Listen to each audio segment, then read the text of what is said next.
Hello, America and the world. Welcome back to the second part of the Barney Brown story. We've learned from Barney that at 14 years old, he went in all the brutal attacks that he had to encounter as a 14-year-old young child, basically, from the police department there in Florida, and how they basically just railroaded him back to court. Double jeopardy got him convicted, and he's 15 years old being thrown into an adult prison at 15. I can't even imagine this. And we want to welcome Barney back to the second half of our program so that he can finish the story as in his words from his standpoint, from where he was as a 15-year-old in the prison, maximum security prison in Florida. Barney, you ended the last show on the fact that they could not take your hope away from you. Now, with a life sentence at 15 years old, and I'm sure you still are not comprehending all that. You're still not digesting all of that at 15 years old. How were you thinking? What was going on in your mind at 15? Well, at 15, in the prison system, I recognized that this was a place where you would be punished at. This would be a place where they would really destroy you at. You would have to stand strong. You would have to face a lot of challenges. I recognized that, and I said to myself that I know that I shouldn't be here. Right. And I know that someday that I'll walk out this place if I can survive and if I can get through and some of the things I'm going to face there. Right. So I said in my mind early on that I would do everything I could to make the best of a bad situation that I found myself in. I call it a tragic optimism that I felt. Okay. That I would still be optimistic. I would utilize this as an opportunity to empower myself, to embetter myself. Okay.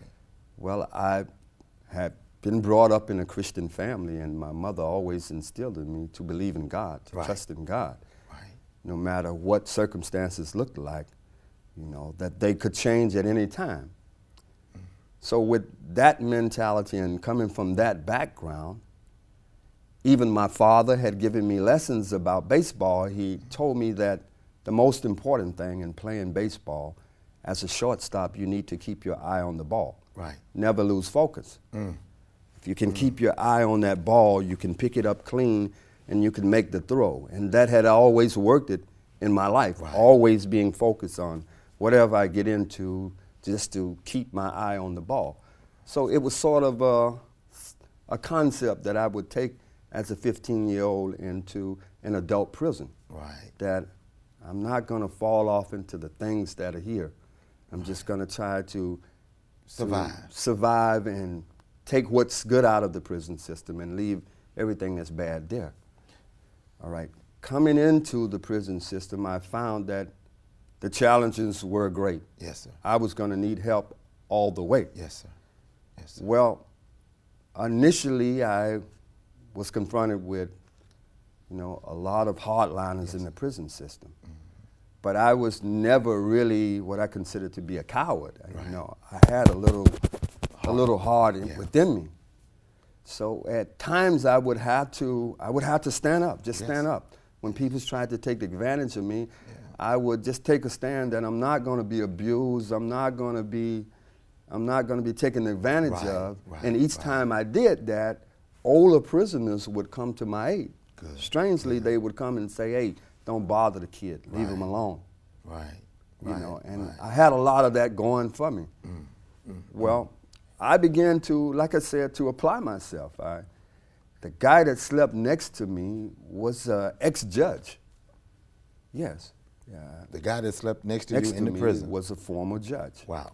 His name was Joseph Peel, and he was accused of having another judge killed who was challenging his bench seat. Wow. But anyway, Judge Peel told me that, Barney, you need to educate yourself. Continue your education. Right. Strive to get a good education. Learn to read. Okay. If you learn to read, Barney, you will find the way out of here. Okay. So I took his advice. I began to go to the library and just read about everything, Africa, cowboys, lizards, snakes, anything I can read about. Right. And eventually I became an excellent reader. I completed school there. I got the high school diploma. I became one of the first inmates in the state of Florida to get a college degree. Wow. I got an Associate of Art degree inside of prison. Wow.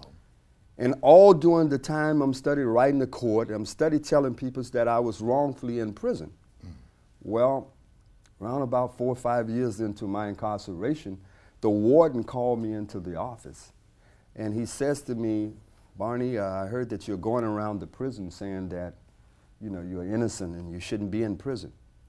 He said, that brings a lot of attention to this prison, and I don't like that. I heard you're writing a lot of letters outside of the prison saying that you're wrongfully in prison. And I told him, I said, Ward, I truly am an innocent person inside of prison. He said, well, you need to keep that to yourself. Wow. I don't want to hear any more of that.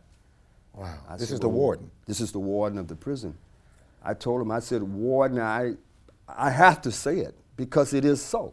He said, well, if you continue that way, I'm going to deal with you. Wow. Well, I didn't listen to the warden. I kept saying that I was wrongfully in prison. Anybody, can you help me? I kept writing the NAACP, any organization that I could, trying to find some help. Well, just like he said, he dealt with me. They woke me up 3 one morning, they put me on a bus and they sent me to Florida State Prison, which is the worstest prison in the state of Florida. Wow. It's where they house the death row inmates. I get to Florida State Prison, there's a lot of stabbing and it's just a wild environment, very wild. And they give me a job working there to feed the death row inmates, to push the carts back. The officers didn't even want to do it. Wow. And nobody else in their right mind would take it, but I took the job for some reason.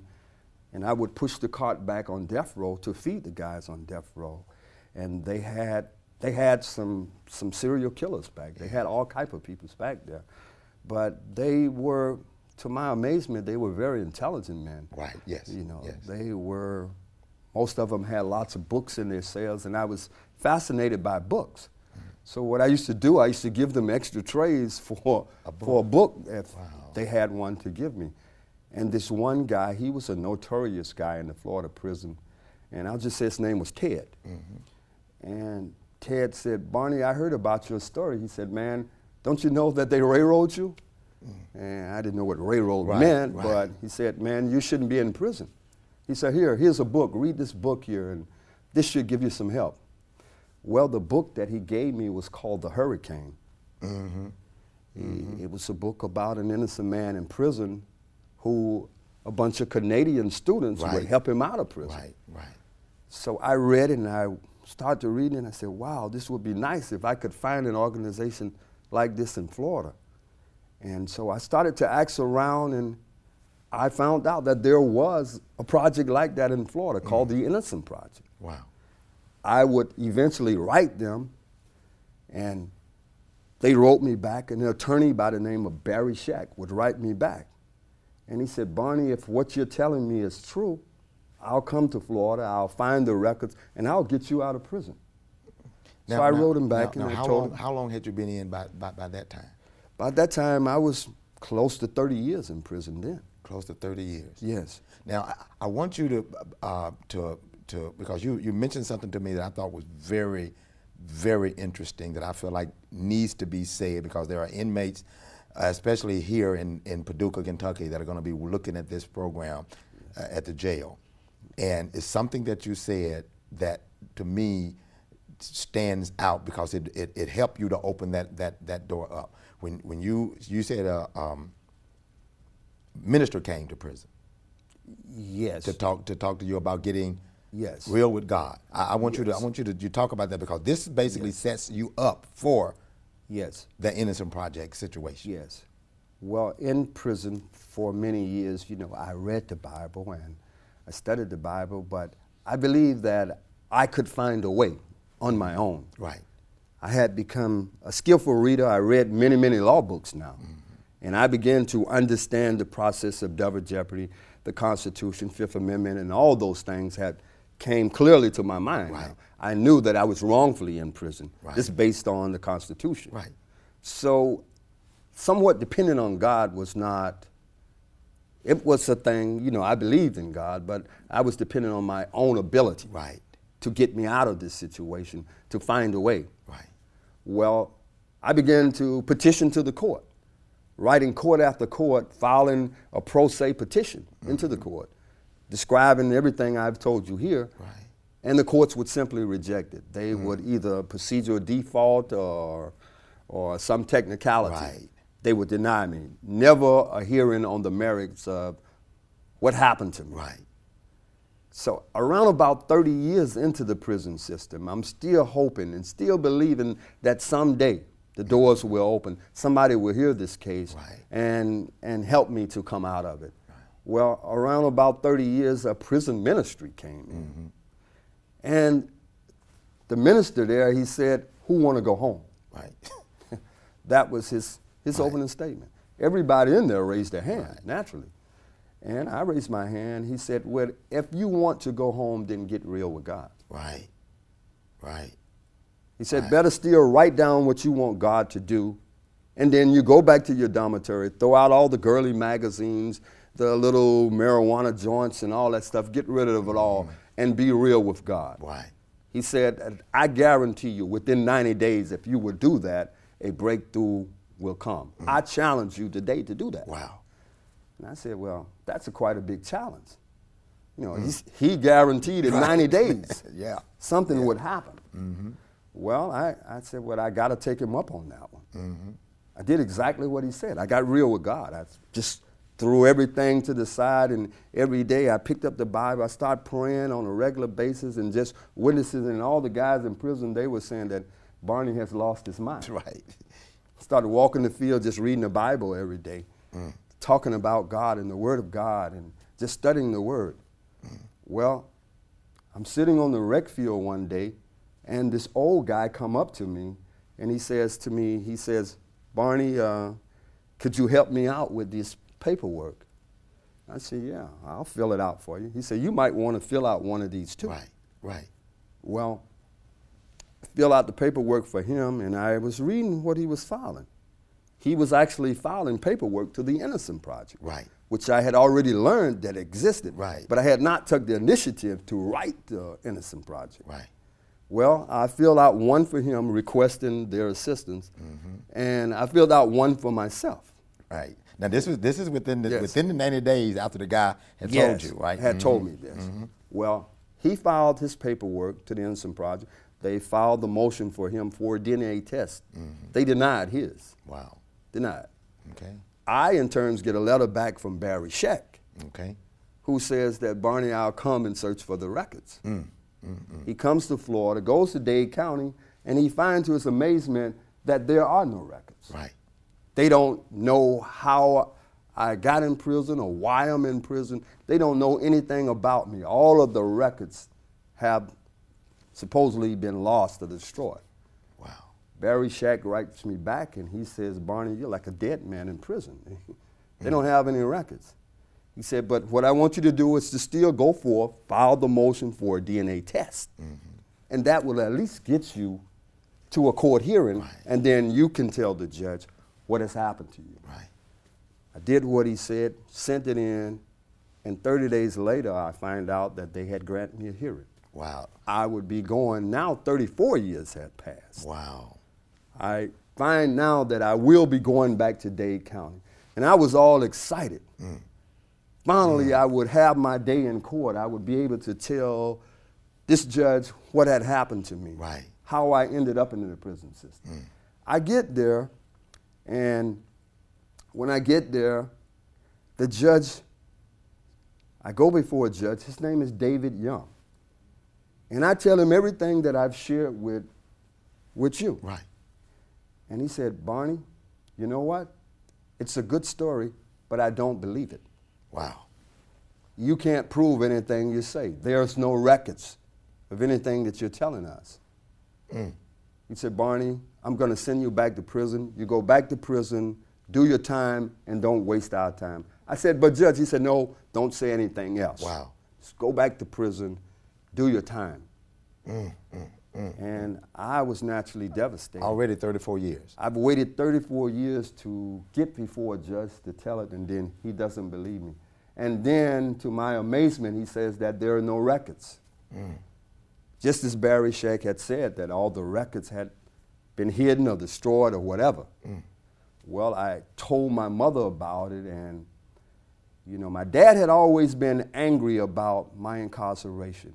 He was trying to work. He wasn't a wealthy man, but he was trying to get up enough money to hire a good attorney to represent me. Well, he never was able to achieve that before he passed away. Wow. But my mother, she took the house over and she mortgaged the home. And she did get me an attorney. She got me an attorney by the name of Michael Hersey. Mr. Hersey is on these films here. Right. He's a black attorney out of Fort Lauderdale. And Mr. Hersey would go down to Dade County and search all over for the records, and he found out there are no records. Wow. He learned there is no DNA. Wow. So Judge David Young concluded that there's no merit to anything I say. He's going to send me back to the prison system. Well, Mr. Hersey said, Barney, I can't find the records. I'm going to resign from the case. Wow. So you can get another attorney here in Dade County that may have a better shot at finding him. Well, I told my mother, again, she put up more money to the next team of lawyers, Ms. Susan Dimitrowski and Benedict Cuny.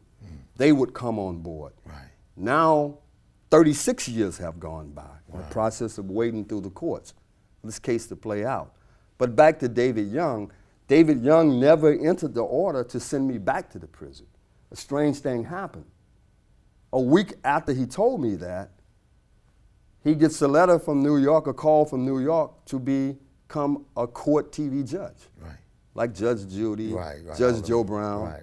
And he accepted and moved on to court TV. Became a court TV judge. My case is still there on the docket. The next judge come on is Judge John Thorrington. Judge Thorrington looked at the paperwork just to finalize to deny it and send me to prison. But then when he looks at it, he says, wait a minute, something is seriously wrong. This man was a child when he went in, and you know, how do they try him one time and then try him again? Right. He said, hold on, I'm not sending him back to prison. We're going to hold a hearing on this. Right. If he can come up with any paperwork to prove that, you know, this actually happened, I will set him free. Well, that's an incentive. With the new team of lawyers out of Dade County, I go in and I pray, ask God, you got to give me something. Right. And I fall asleep, and in a deep sleep, I see 3 sheets of paper. And on the 3 sheets of papers, it says that you are free.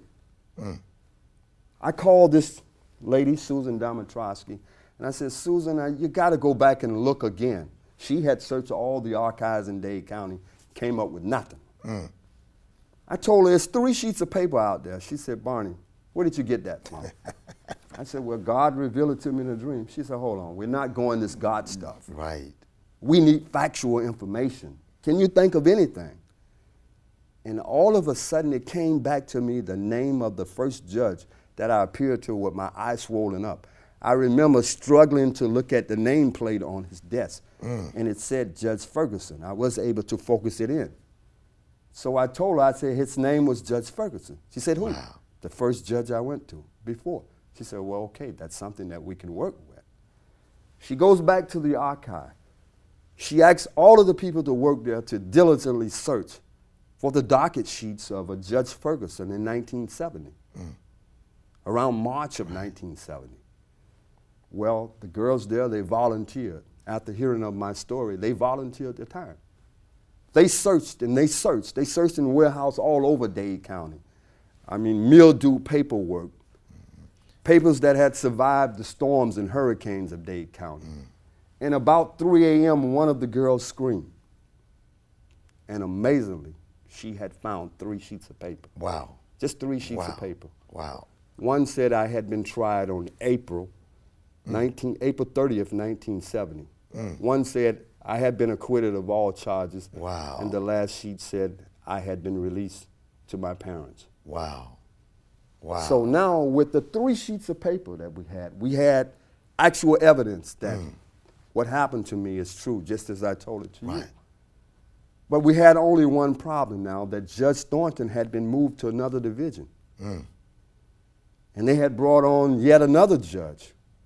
And 2 more years had elapsed. It would be 38 years now.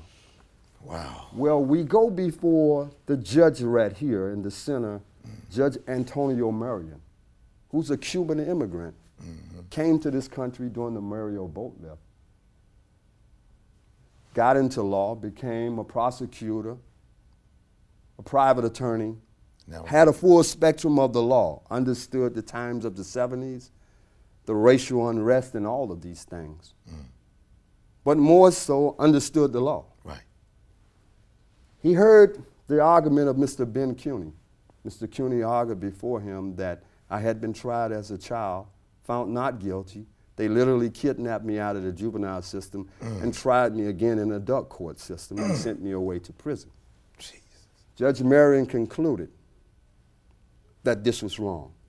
It was all illegal. I never should have done 1 day in the prison system. Jesus. And based on that, he did something that judges rarely do.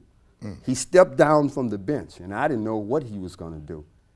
He walked over to me, standing there in the courtroom, and he put his hands on my shoulder like this, and he said, Barney, what they did to you was wrong. Jesus. But he said, it's an honor and a privilege to right this wrong today. It's what my career has all been about, to come to a moment like this, that I can right a grievous injustice.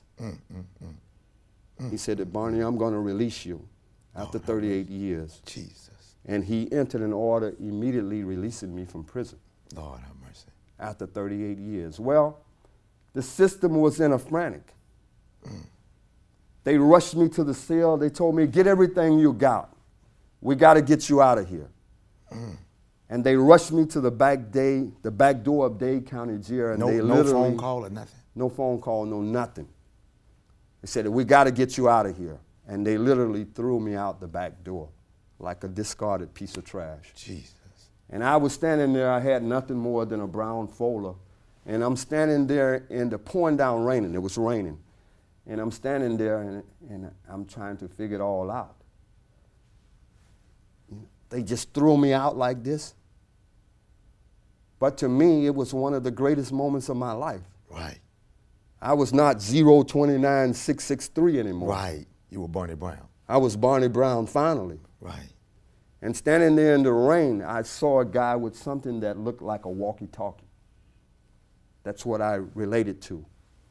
But little did I know that it was an actual phone. I had never seen a cell phone. The year was September 2008. And I asked the guy, I said, what is that? He said, man, are you crazy? This is a cell phone. I said, can you actually make a call? He said, yes. He said, man, you been drinking? I said, no, I just never seen something like that before. He said, yes, this is a phone. I said, well, can you call my sister? And he would call my sister. My sisters, they came, they picked me up, and they took me home. For the first time in 38 years, I would be returning to my home, and I would see the front yard. 38 years I had left that same place, and as I looked at the front of a house, it still looked basically the same. And I was just wondering, why had I made that choice to leave that day? Lord have mercy. You know, just to prove to these guys that I was not some mama's boy. Man, you know, we got about 3 minutes, man, left. And I don't even know where to go from here, but I want, you've been out for 3 years now. You cannot get any Medicaid. You can't get any kind of government help. You can't get, they have not compensated you for nothing. They not even apologized to you for the wrong that they've done. How are you surviving after 38 years and for these three years? Well, to put it short, I lived on handouts. people have came, even the clothes that I wear today, all given to me. Everything that I have, it's being given to me. The bow tie that I wear, it was given to me by Mr. Cuny. He also wears bow ties. It's the hallmark of his career. But it has the scales of justice on it. Wow, yeah. And he told me that sometime the scales of justice can be flipped. So I wear the tie upside down. Oh, okay. Okay, I noticed that. It's what it represents. But everything has been given to me. Even the trip here was all given by the peoples of Kentucky. So everything that I get basically comes from the peoples. The state of Florida still will not admit that they wronged me.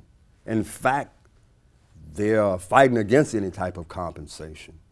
They said basically because while I was in prison that I was charged with manufacturing a homemade knife. And that disqualified me from any compensation. Isn't that something? But I was in the most brutal prisons in the state of Florida as a child. Yeah. They don't seem to think that that matters.